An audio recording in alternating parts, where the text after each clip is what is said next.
Hello everyone, my name is Prachi. Welcome to selection mate. I hope आप सब अच्छे होंगे और आपकी प्रिपरेशन आपके आने वाले एग्ज़ाम के लिए अच्छी चल रही होगी। आज के सेशन में हम ईवीएस की क्लास 11 को डिस्कस करेंगे और इससे पहले 10 क्लासेस ईवीएस की हो चुकी हैं केवीएस पीआरटी को फोकस करते हुए।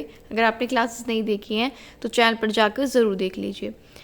अगर आप हमारे चैनल पर नए हैं तो चैनल को सब्सक्राइब कर लीजिए और बेल आइकन को प्रेस कर लीजिए, जिससे सभी वीडियोस के नोटिफिकेशन आपको मिलते रहें। केवीएस का एग्ज़ाम फरवरी में लाइंड अप है, इसलिए अब आपको अपनी प्रिपरेशन को बहुत फास्ट कर देना है। प्रिपरेशन के साथ साथ ही आपको रिवीजन करना है।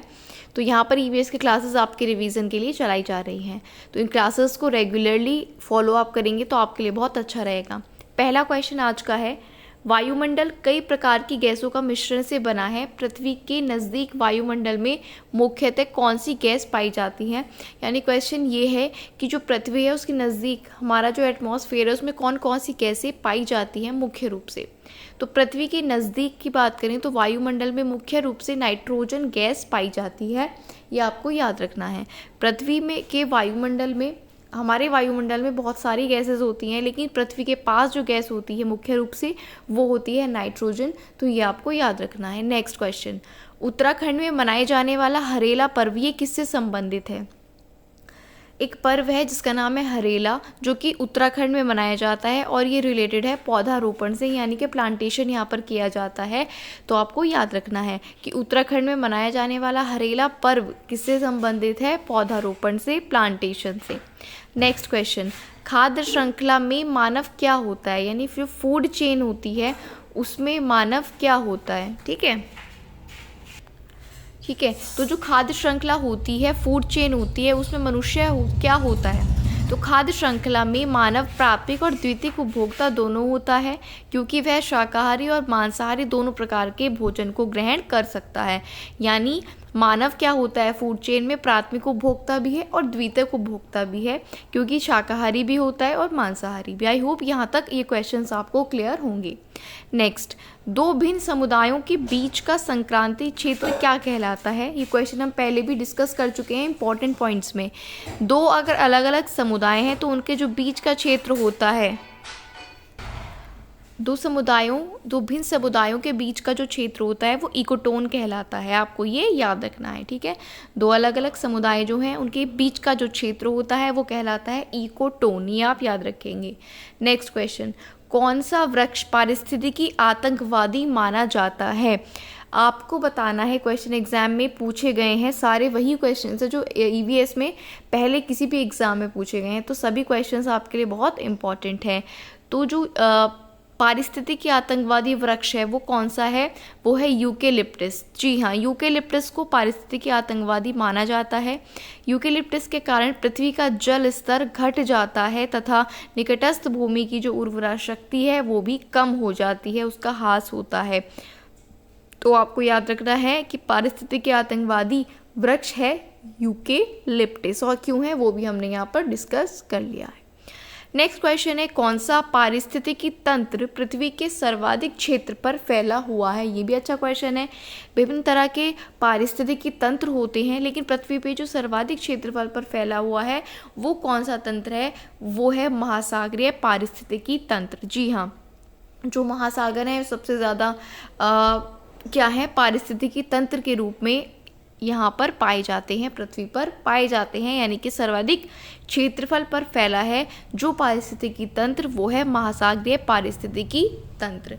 नेक्स्ट क्वेश्चन, कौन सा पारिस्थितिकी तंत्र सर्वाधिक स्थायी पारिस्थितिकी तंत्र है। जी हाँ, सबसे जो स्थायी पारिस्थितिकी तंत्र है वो भी महासागरीय पारिस्थितिकी तंत्र है। तो दोनों का एक ही क्वेश्चन है, क्वेश्चन का एक ही आंसर है, सर्वाधिक क्षेत्रफल पर महासागरीय पारिस्थितिकी तंत्र, और सर्वाधिक स्थायी भी कौन सा तंत्र होता है, महासागरीय पारिस्थितिकी तंत्र होता है। होप ये क्वेश्चंस आपको अच्छे से क्लियर हो रहे होंगे। वीडियो को लाइक करते हुए ज़रूर चलिएगा। नेक्स्ट क्वेश्चन, पारिस्थितिकी तंत्र में उच्चतम पोषण स्तर कौन सा होता है।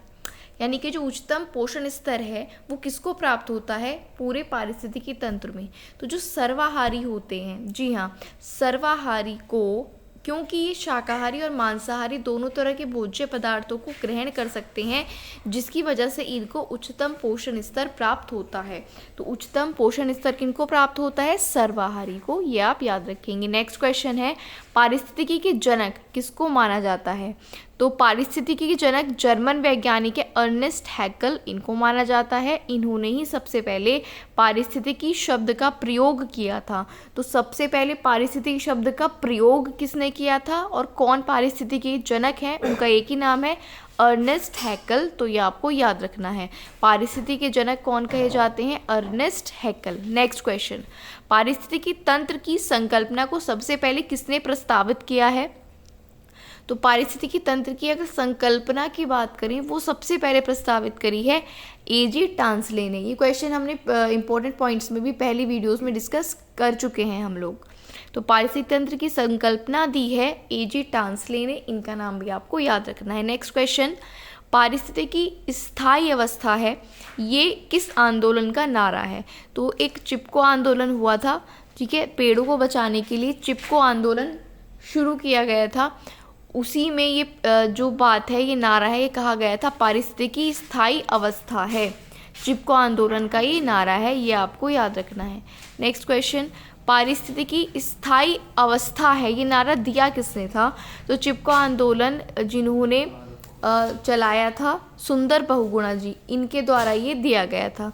तो आप याद रखेंगे, ये नारा चिपको आंदोलन का है और सुंदरलाल बहुगुणा जी के द्वारा ये नारा दिया गया था। तो इस तरह से आपको ये जो क्वेश्चंस हैं, इसकी डेली सीरीज़ क्लेरी क्लासेस हम आपके लिए लेकर आ रहे हैं। सारी वीडियोज़ है सब आपको देखनी है, क्योंकि बहुत कम टाइम की वीडियोज़ है, कम टाइम में ज़्यादा से ज़्यादा क्वेश्चंस हम यहाँ पर डिस्कस करते हैं, जिससे आपका रिविज़न अच्छे से हो पाए। चैनल पर बहुत सी 10 इससे पहले 10 वीडियोस आ चुकी हैं, वो आप कंप्लीट ज़रूर कर लें और इस वीडियो को भी आपने पूरा देखना है अच्छे से, जिससे आपका रिवीजन अच्छे से हो पाए। अगर इसके अलावा आपके कोई डाउट्स हैं, आप हमसे हमारे टेलीग्राम चैनल पर पूछ सकते हैं, जिसका लिंक डिस्क्रिप्शन में है, वहाँ पर आप अपने डाउट्स हमसे पूछ सकते हैं। KVS के बचे दिनों की जो तैयारी है KVS PRT के लिए, वो आपको कैसे करनी है, उसका लिंक भी मैं डिस्क्रिप्शन में डाल दूंगी। वो वीडियो भी आप ज़रूर देख लीजिएगा और चैनल पर जाकर भी आप उस वीडियो को देख सकते हैं।